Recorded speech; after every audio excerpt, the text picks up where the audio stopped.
It's time for a cup of coffee with Will and Chris at Slumberland Furniture. From Slumberland Furniture in Osage Beach, here are your hosts, William Holtz and Chris Schneider. If you tuned in this week hoping to see Nathan Bechtold in this seat, well, sorry to disappoint. Wild Will's back from New York, and we'll tell you all about that. Wild Will, Uncle Chris here from Slumberland at the lake, and hard to believe, almost August. Well, man, this summer is flying by. We're closer to fall now than we are to spring. It's crazy. So much going on nationally with politics. You could talk about the Olympics open ceremony. You could talk about the recent assassination attempt on former President Donald Trump and all the conspiracies surrounding that. But hey, we got a lot locally. Election Tuesday coming up, and our state rep for the 123rd District, Vernetti Thomas, we told you about a couple weeks. That race has hit a boiling point. We'll break that down for you. Plus, some stuff here in Missouri. Do you know Missouri black bear population? It is skyrocketing. Going up.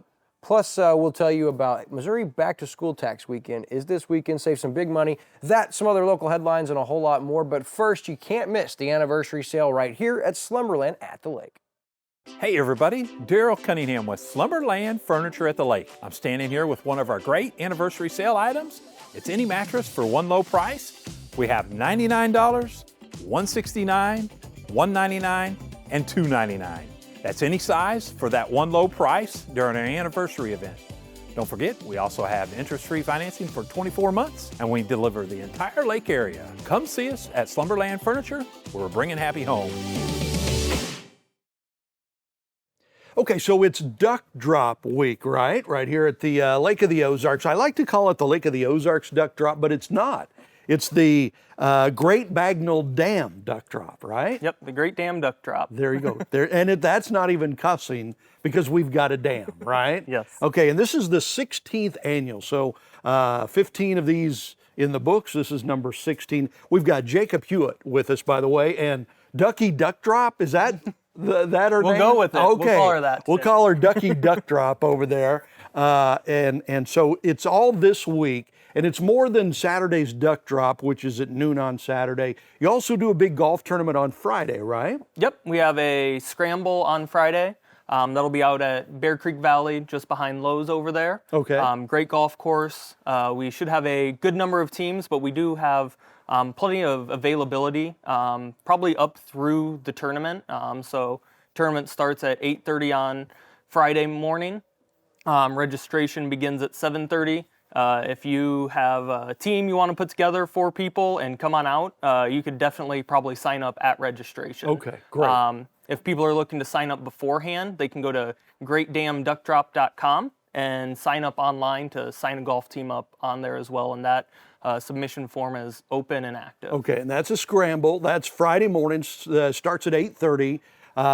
So you can sign up until Friday morning. So if you're seeing this after Friday morning, it's over. Don't do that, right? Correct. But up until Friday morning at 8:30, you can sign up, go and do that. Okay, so the money that you raise for this, where does that go? It goes right back into the lake community, and we really have a ton of organizations that we help support. So we have a grant process that organizations from throughout the area will reach out and request money for different things in support of local area children. Okay. And so we give out between $30,000 and $40,000 a year to local area children and causes that support local area children. And so really all the funds from this tournament and then our December event that we call Christmas for Kids, our 2 big fundraisers for the year, go towards helping local children. Excellent. Okay, so the golf tournament is Friday, Bear Creek Valley, and then the actual duck drop itself is Saturday at noon. Yep. At the dam, but it's on the river side of the dam, not the lake side of the dam. Correct. Okay. Yep. So we'll have we reach out to Ameren. They're going to give us a little bit of a flow just after noon. to push some water down, help the ducks go down. I'll be up in a helicopter. Wow. From Is Ducky going to be up in the helicopter? Ducky with will you? not be in the helicopter. I don't know that there's going to be unfortunately. room for Ducky. There will not. Okay. So I will have a good portion of the duck numbers from the helicopter. Due to weight limits, we can't have all the ducks in the helicopter. Yeah. So we do have a boat that will be looking for where they are coming out of the helicopter, and then the rest of the ducks will be dumped off the boat near where those ducks, and then they will race down to our finish line, and the top three ducks that finish will have a number on them. They'll correspond to a ticket number that was purchased. The first place duck gets $5,000. Wow. The second place duck gets $1,000, and the third gets $500. So Wow, that's whoever pretty owns cool. those ducks gets that cash prize, and that's what we'll do. Okay, that sounds great. And that again happens at noon on Saturday, the riverside of the dam. Yep. And I'm guessing this is something that could be fun for kids, for parents to take their kids to watch and get to know Ducky Duck and all that stuff, right? Yeah, I'm sure they could have a lot of fun. Really, it'll be fun to see 200, 300, 400, 500, however many ducks I have up in the helicopter just falling out of the sky into Yeah. the water as well. Right. And then racing down to the end. Not of our live finish. ducks, kids. So no ducks were hurt All during rubber ducks. during the filming of this. By the way, this is going to be live on Lake TV's Facebook page. Yep. At noon Saturday, so you can tune into that. And the group behind this is Kiwanis, right? Yes, that is Okay. true. The Kiwanis group, and so you guys do the duck drop every year, and then as you mentioned earlier, the Christmas for Kids, which comes later in the year. Yes. Yep. Okay. Those are two really big fundraisers we'll do throughout the year. So Christmas for Kids will be this December. I know it's a Saturday. I want to say it's December 8th. Okay. And that will be at Encore. And Okay. so when we do that, we also have, with your tickets, you can bring in gifts, and we'll have a list of recommended gifts or things that are needed throughout the area. And so last year, I think we got 1,500 or something gifts. We had a just insane amount of gifts that we ended up giving out to different groups across the area, some to School of the Osage for children in need there.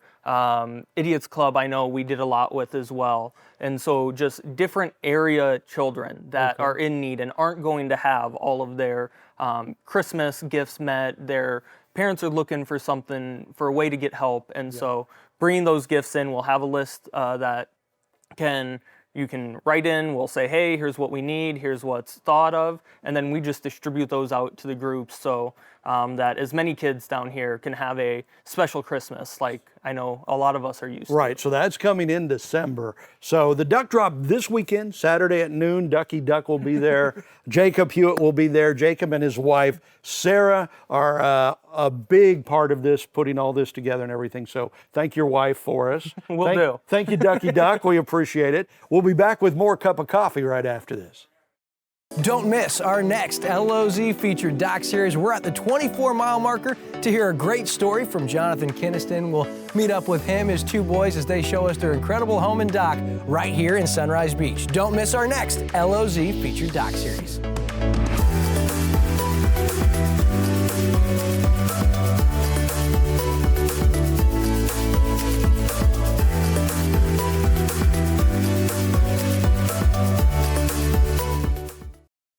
I'm just going to say it, that's quacktastic. I say that every year when we get the duck on. I love that Ducky Duck drop back there. She's great.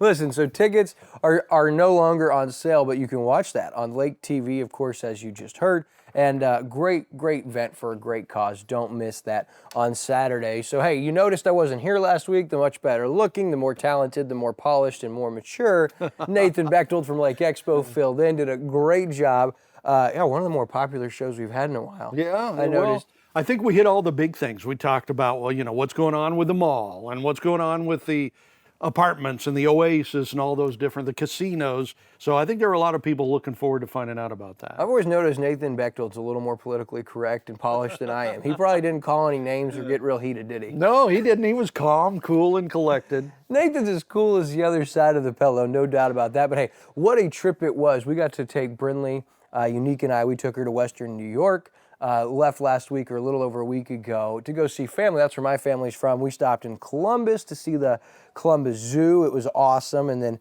New York, beautiful scenic drive. We hit East 5 out there in Pennsylvania into New York, and it's just all you see is Lake Erie right there off the road. It's just a beautiful drive.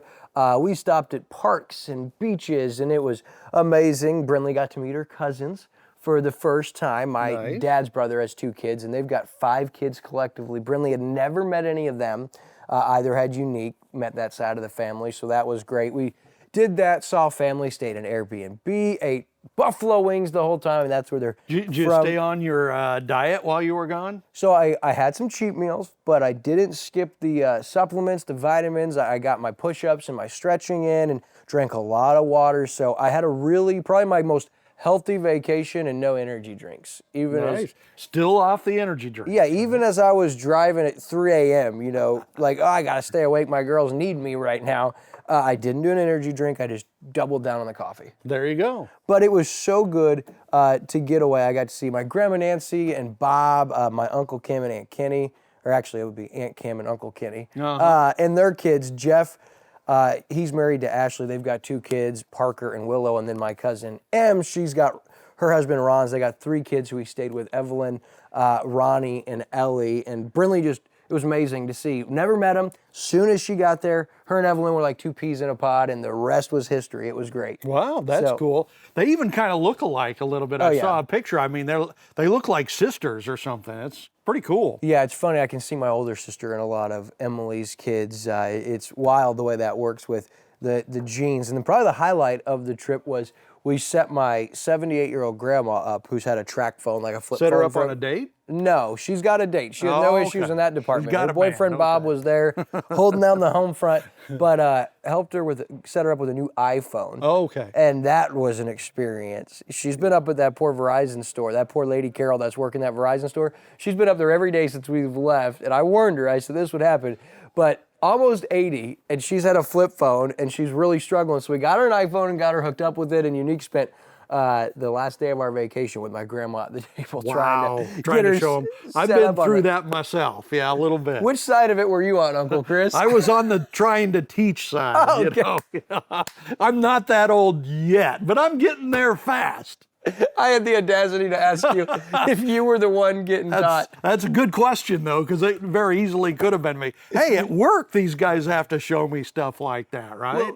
Well, that's something that I've learned here recently, and I've known for a while because my dad doesn't love that stuff, but that's a real issue is with the changing, growing technology is the older generation. I'm not even talking like my grandma at 78, even 50 plus. It's so new and intimidating. By the time you learn, whether it's a phone or a new broadcast system that you get your TV on, as soon as you learn it, there's an update or a new one that comes out or a new technology. So it is overwhelming, and that is something I'd love to see solved moving forward as a way to help people understand smartphones, technology, the internet, social media, and streaming terms. TV is a big thing because like with Como TV going away next summer, a lot of people are going to have to figure out the streaming thing to watch Lake TV, to watch your favorite TV stuff. So that's another thing is teaching the older generation, not just the iPhone, that's a big thing, but also how to stream their TV and watch TV that way. Yeah, absolutely.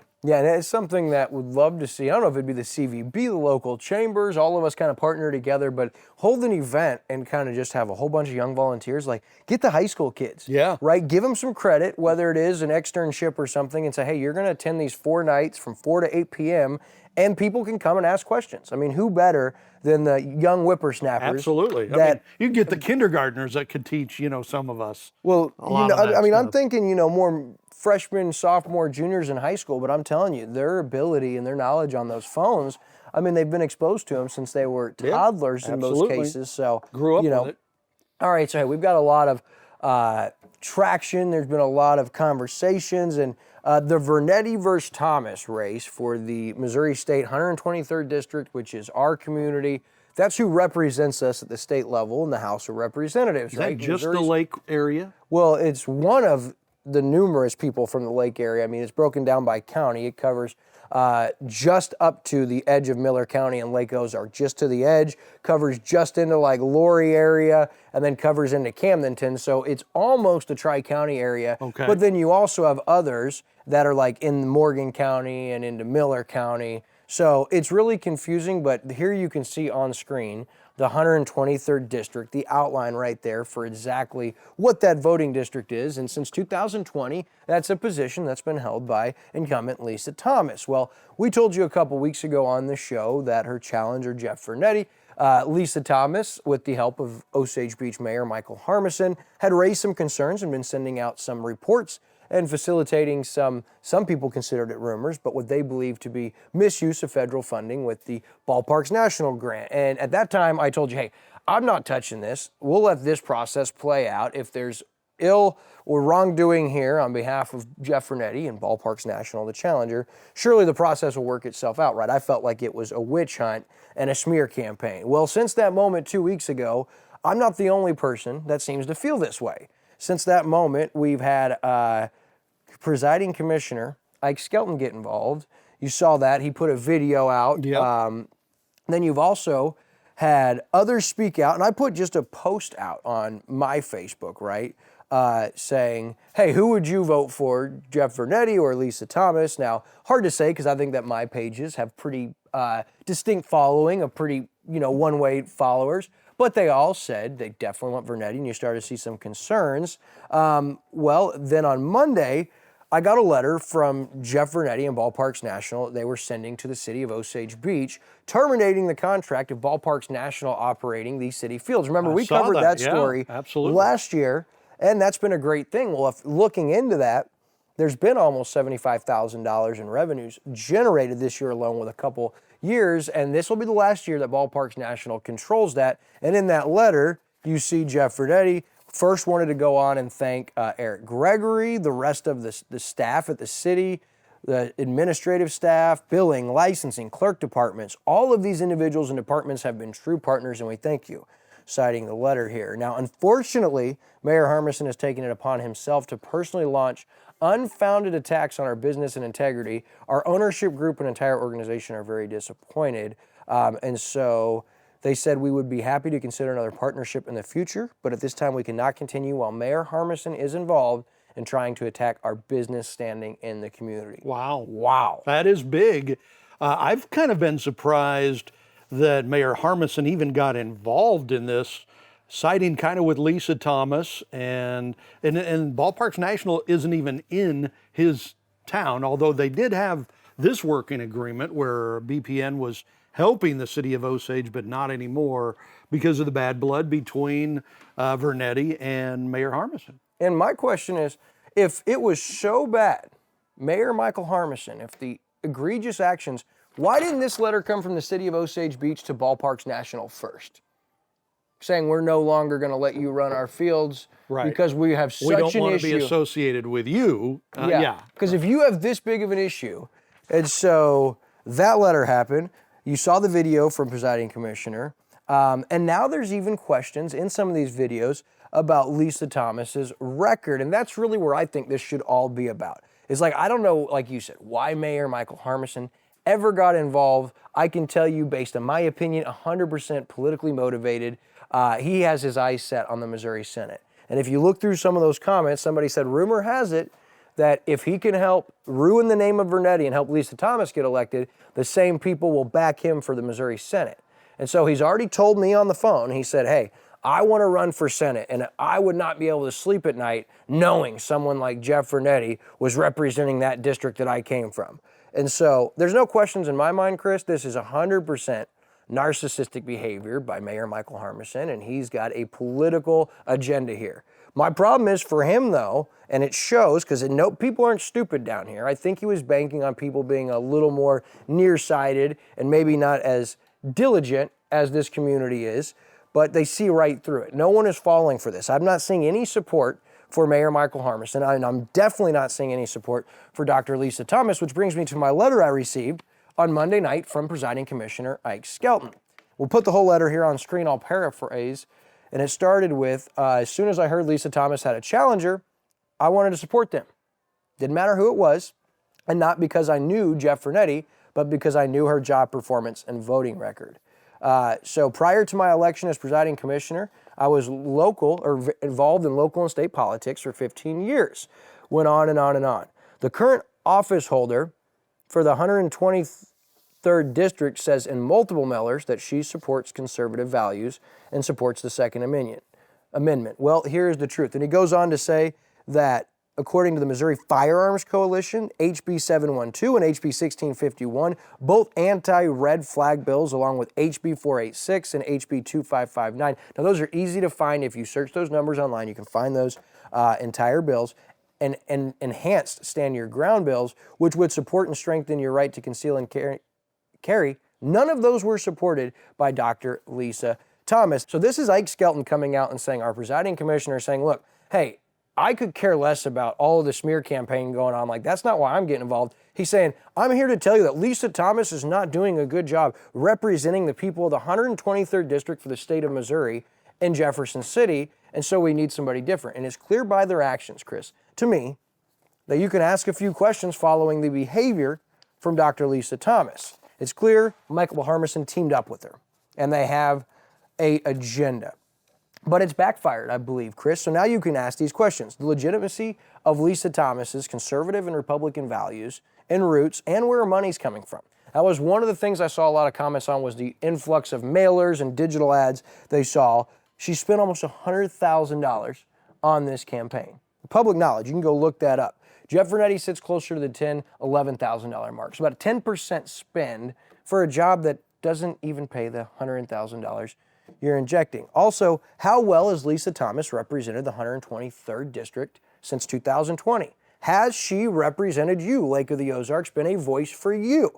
And the question of Lisa Thomas's judgment to collaborate with Mayor Michael Harmison to begin with. So with that being said, I'm urging everybody, we have to, as a community, vote Lisa Thomas out of the 123rd District. I'm going out on a limb, and I don't normally endorse candidates personally. But I am urging you, Lake of the Ozarks, on Tuesday, August 6th, vote Jeff Vernetti for state representative for the 123rd District here for the state of Missouri, as he's in this community, owns a business in this community, raises his family in this community, and that's the kind of person that understands what this is about. It's the reason he ran to begin with. And so I'm going to tell you, I urge you, vote Jeff Vernetti on August 6th for state rep. And again, I do not normally personally endorse. I won't take ad dollars. We never have done that since 2021.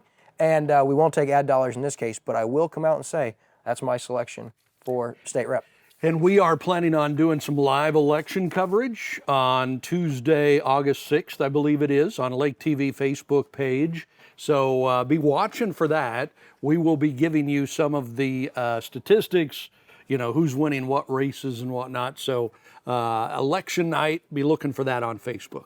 Also now, as we move ahead, Missouri Back to School tax credit starts this week. The reason that's important is state law says that this holiday is the first Friday in August, which is August 2nd, Friday at 12:01 a.m., which would actually be Thursday at midnight, all the way through Sunday at midnight. Clothing, school supplies, computers are exempt from state sales tax. Now, not every state implements this, including Kansas does not, which doesn't surprise me for those of you KU fans out there. But for you back-to-schoolers, take advantage of the back-to-school credit this weekend starting Thursday at midnight or Friday at 12:01. Yeah, and it says each article of clothing must have a taxable value of $100 or less. That's for the clothing. School supplies also include computer software having a taxable value of $350 or less, and personal computers, computer peripheral devices cannot exceed $1,500. There, put a few limits on there, but great chance to save some money. I mean, under clothing, they've even got like diapers that young parents can go get and save those taxes. So. Yeah, it adds up. I mean, if you spend $300 to $500 to send your kid back to school, and maybe it's more, maybe it's less, but I mean, that's like $25 to $35 just right there you'd save on the 8%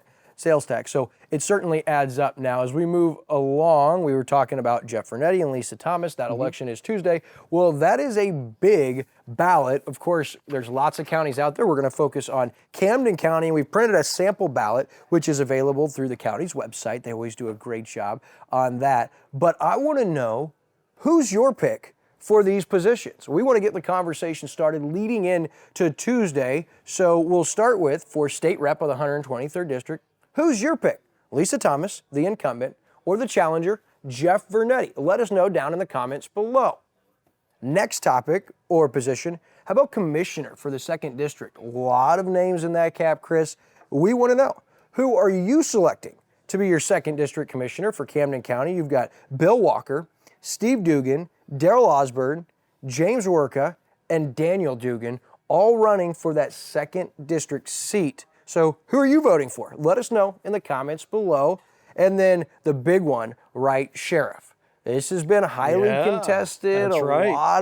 A lot of things surrounding this, and it's down to 6 candidates. That's name actually made it onto the ballot. So your choices: Jimmy Brashear, Jeff Beachcamp, Chris Edgar, Phil Cannon, Greg Sellers, or Brian Butts. Of those 6, who do you want to be your next sheriff, Camden County? Let us know in the comments below if you're watching online. And of course, the other one is the governor race with 3 gubernatorial candidates. Really, the top of that ticket, you have Mike Kehoe, who's currently the lieutenant governor. You have Jay Ashcroft, and then you have Bill Eigel. Of those 3, the Lake is very pro Bill Eigel. He was actually here Monday at Riverbird Winery at noon. His values really align with the core values of, like Ike Skelton and the direction the county's gone. He's very popular, but my question to you, Lake of the Ozarks, is who are you voting for Missouri governor? Are you going with Ashcroft? You going with Mike Kehoe? Or are you voting for Bill Eigel? Let us know down in the comments below. And most importantly, just get ready to get out and vote this upcoming Tuesday. As we always tell you, got to make sure you're registered to vote. If you're not, it's going to be too late to vote in this election style. Second, make sure you understand your voting precinct. Where are you going to vote? Make sure you get your ID ready. And then next Tuesday, do your diligence, do your responsibility, and get out and vote. Absolutely. And it just all you got to do is do a little bit of work beforehand, figure out where you go to vote, and so you don't get lost and all that stuff. But it's really easy. You just walk in. They give you a ballot, you sit there and you mark it up and you're done. It's very easy, but very important. I mean, the reason why our country's in the trouble that it's in is good people have not voted over the years, and bad people get in when good people don't vote. Sure, no doubt about it. So, hey, another local story I thought was cool real quick. Have you noticed over the last couple of years, we've talked about it a little bit, but black bears, we're seeing more sightings of black bears here in Missouri. Yeah, so they're saying the black bear populations are increasing at a rate of 8%, right? So it's really notching up. Current population estimate is just under 1,000 black bears across the state, which doesn't seem that big, but it's growing 8% every year, apparently. Black bears are being seen further north. In the past, it's usually been about from our area south, more southern than here, but they're starting to see them up north. There's been several sightings in Boonville. So there's a quota of 40 bears this year that can be harvested during the bear hunting season. And once those 40 bears are harvested, they'll shut down the bear hunting season. But they say this shouldn't discourage those who want to bear hunt, because last year only 12 bears were harvested. So, I mean, they didn't even get close to the limit of 40. So if you want to get into that, that's become very popular. Yeah, they started that in 2021, the open black bear hunting season, and they say that nearly 6,000 hunters apply for just 400 tags, and as you mentioned, the max is 40. Well, last year, only 12, like you said, were harvested, meaning it's not common that of those 400 tags that you're going to know where to go find one of these bears and just wait and hunt one. So pretty cool story, but they say that over the next 10 years, the population could double, according to the Missouri Department of Conservation. Yeah. That'd be kind of neat, right? Yeah, absolutely. All right, so as we look ahead at what's on Lake TV, you mentioned it, next Tuesday night around 7:30, 8 o'clock, as we anticipate those results start coming in. Tune into Lake TV's Facebook Live, as we'll have a live recap. We'll be doing some coverage and some updates. And then, of course, get ready for the mini shootout. Hard to believe, just 2 weeks away from this weekend. Wow. Friday, Saturday, Sunday. Gonna be awesome. We'll have it all for you right here on Lake TV. And speaking of shootout, this week on the Community Spotlight Show. Yeah, we've got Brad Harrington, race boat driver, Hall of Famer, I believe, in the Shootout Hall of Fame. So that's a lot of fun, a lot of great pictures from Brad, and a lot of great stories. So be sure to tune that in every day this week at 9, 3, and 9. And listen, here the next month, here in August, we're all about shootout and high school football. So tune in to Lake TV's Shootout Coverage Facebook group to stay tuned. And that's going to do my welcome back show. Until next week from Slumberland at the Lake, we'll see you then.